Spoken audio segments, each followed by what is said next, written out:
Осы бар ғой математика. Қиын, таба оқымайды. Не берді? Ужас бірін шық кете бер. Бірін қарайын десем. Ош, қаным қойш жоқ дойш.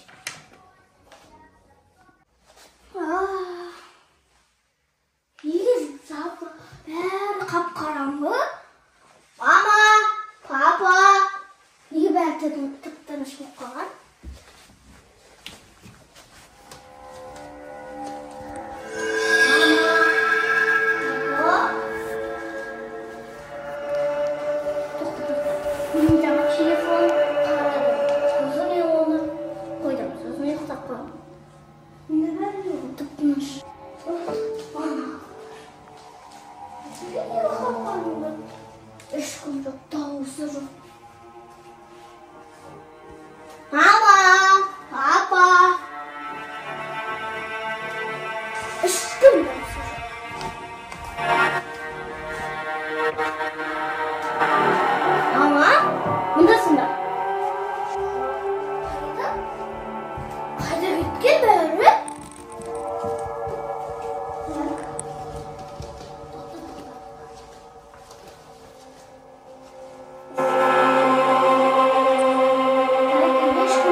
ашып бересің. Ой, жағына жоқ па? Түсім екен ғой. Соңыма. Сет, жақкен. Мынандай қарамай мен қорқынышты өшіріп тастай. Қорқам мен андайды. Жағына жоқ па? Түсім екен ғой. Мама! Мама! Мама! Мама! Мама! Қарай! Мама, мен көрдім жаным. Мен қорқынышты білмеймін, мынандай көріп тұрғанын. Соны қарап та, мынандай қойғанын ұйықтап қалып жүрсің. Мен тұрсам свет бәрі өшіріп тұр. Ана телефондағы қыз сияқты болып тұр. Мына жерім бояп алған тура. Телефон секіріп кеттің бе? Мен қара бөлмеге мен қағып тастадым. Телефон көп қарайсың содан ба? Телефонның іші қандай екен? Телефон үшін қап-қараңғы, Инстаграм бәрі бар деді. Енді телефон көп қарама, сабағыңды жақсы оқы, тек кітаптар оқы, мамаға көмектес. Білем бе қызым? Біз де мамаға көмектесеміз, сіздер де мамаға көмектесіңіздер, сабақ оқыңыздар. Всем пока!